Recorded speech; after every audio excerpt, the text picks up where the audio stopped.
So who out there was watching The Purge and thought, you know what, we should do some dog soldiers kind of stuff in here. We need werewolves. Or who was watching Dog Soldiers and thought, we need a Purge situation right now. That's what you've got here. This movie's called Werewolves. It stars Frank Grillo, horror, action, werewolves, and I was 100% here for the whole damn thing. From its initial trailer that I got sent through to have a little watch of, I could not wait to see this because it looked fun, it looked bonkers, it looked cockamamie. My only thing was, we're gonna do some werewolves, we're gonna have to do transformations. How is it gonna look? In the trailer there was people shooting guns, there was werewolves, there was Frank Grillo and a badass leading lady, so why the hell am I not gonna watch it? Let's get into Werewolves. We're not exactly reinventing the wheel when it comes to this movie. We start off with Lou Diamond Phillips, of all people. We love Lou Diamond Phillips, don't we? He is pretty damn awesome. So he is sort of like this doctor, scientist slash government, almost presidential type.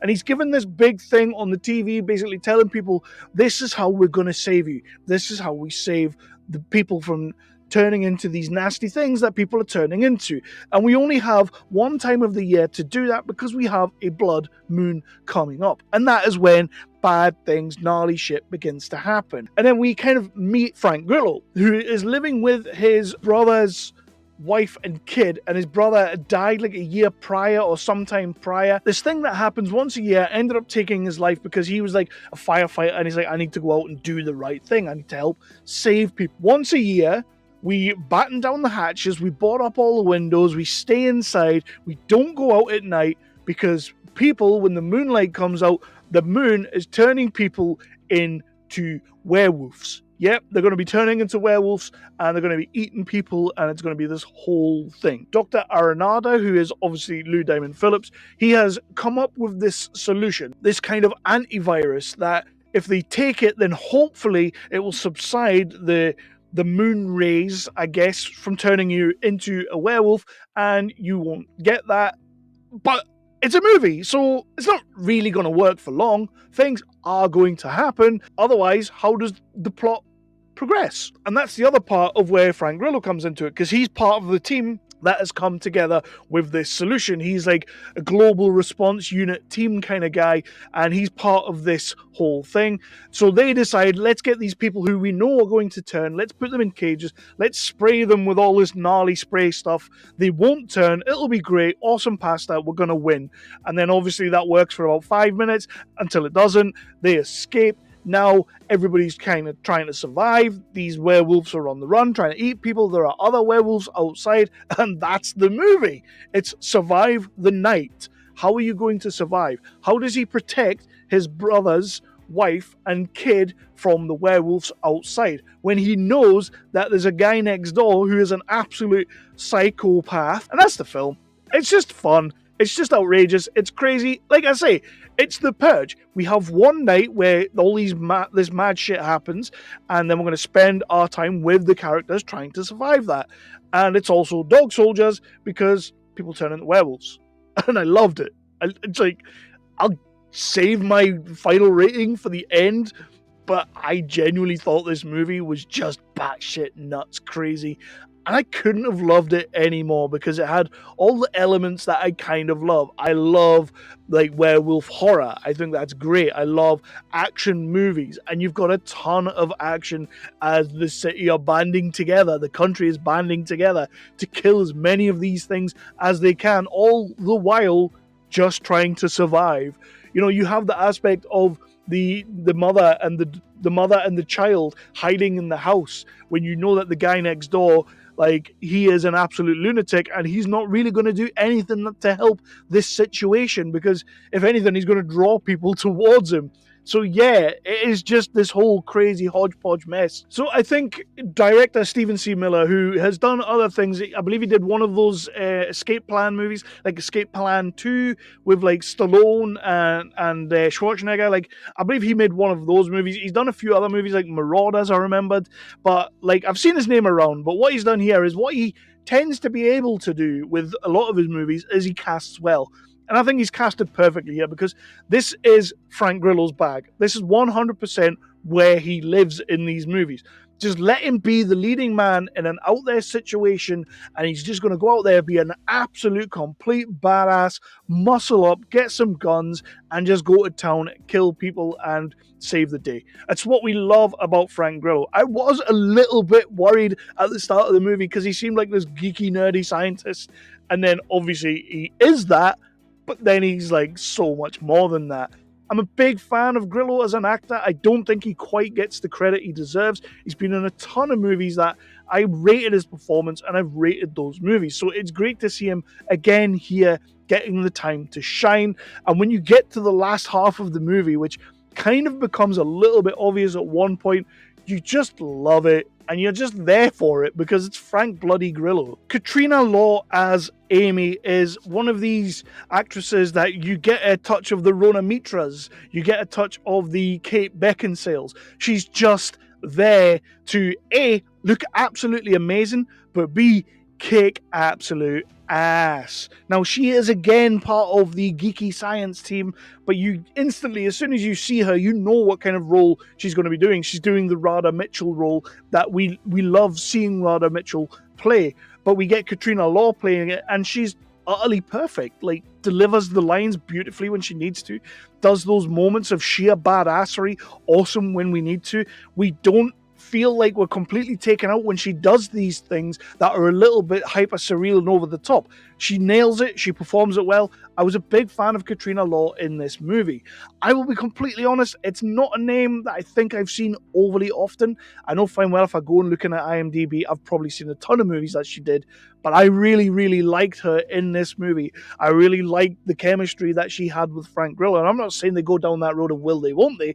I'm saying that they just portrayed the characters really well together, gelled together as a team, and made this work on a level that I felt it and I believed it. So I was a big fan of what Katrina Law was doing here. It feels a little bit weird to be saying this in 2025, but Lou Diamond Phillips kind of is the name in this movie. He's the guy that they've clearly brought on board to zhuzh it up a little bit, to give it that little bit more panache. Now, I am a big fan of Lou Diamond Phillips, so when I get to see him play these roles, I do kind of love it, because I don't need to see Chavez running out there trying to run and gun werewolves. I don't need to see that anymore. I've seen him do his things over the years, and I've always loved him doing his thing.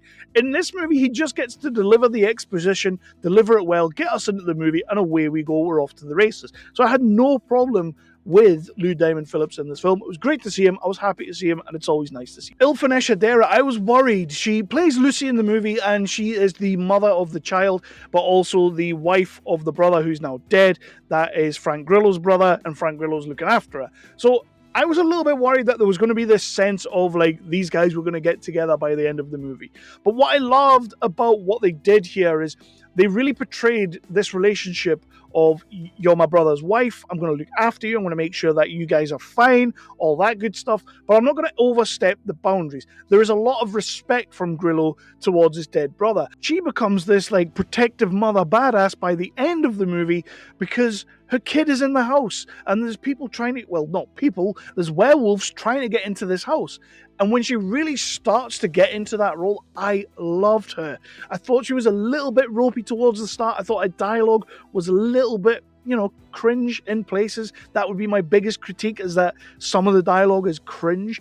There are some one-liners in here that you think probably landed better on the page, but when they're actually spoken, it's a little bit like, did you really have your main character just say that? And James Michael Cummings, I cannot move on from characters without talking about James Michael Cummings as Cody. He is the everyman in this situation. I mean, Grillo's kind of the everyman because he's going out and protecting people, but James Michael Cummings as Cody just wants to wait out the storm.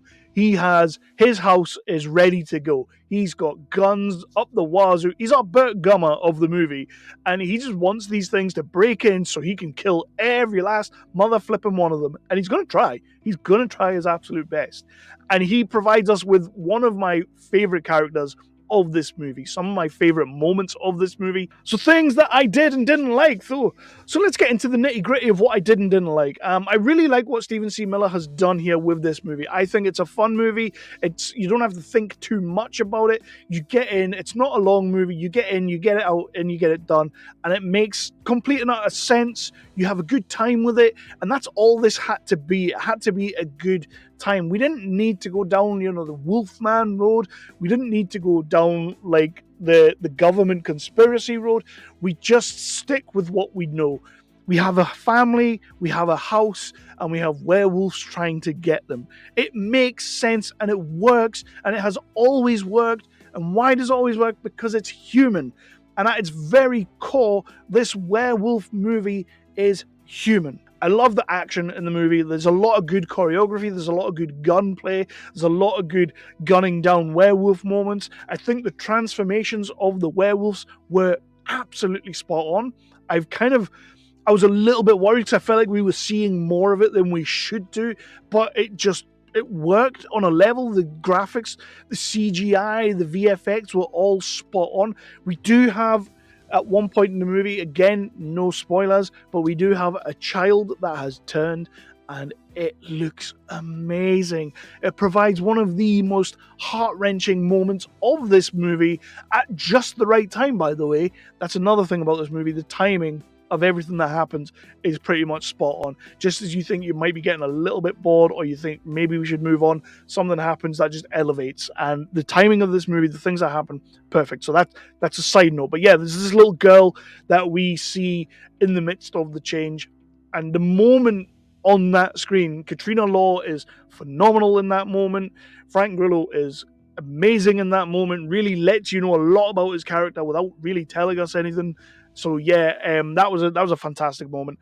I just think this film was, it's not perfect. Are there things that, we get told and then go nowhere? Absolutely. Are there things that could be seen as a little bit of world building, but are we actually going to get a sequel to this?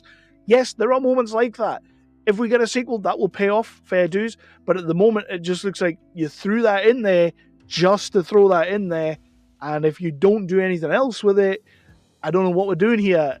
But that'll be sort of like a hindsight kind of thing. At the moment, it's just a pet peeve. Completely a pet peeve. I think I've started off 2025 pretty damn well. I watched The Damned, which I really enjoyed. I've now seen Werewolves, which I just thought was fun as hell. For completely different reasons that I gave The Damned 4 out of 5. I'm also going to give Werewolves 4 out of 5 because I just thought the movie was fun as hell. It made a lot of sense to me, and I think everybody needs to check out Werewolves. I think you're going to have so much fun. If this is a genre that you like, if this is a genre that you check out everything to do with it, you're going to love this movie. If you want to watch Batman or Superman, you're probably not going to love this movie, but you know what? It's fun as shit, so stay with it for the ride. Yep. 4 out of 5. My name has been Kevin Halden. This is Nerdly Out Loud, the official channel of nerdly.co.uk, your favourite British home for all your news, reviews, and exclusive interviews. Cover everything from the big budget to the low budget to the no budget. Check out Werewolves. I think you'll love it. It's a fun movie, and if you didn't, hit me in the comments down below. Let me know why you didn't love it. If you did, hit me in the comments down below. Let me know why you did love it. In the meantime, hit that like button, hit that subscribe, and ding that notification bell. It all helps with the algorithm, but I'm not going to beg you too much. I feel like a like is the least you can do. A follow is the most you can do. So I'll see you next time. Peace out. Werewolves 4 out of 5.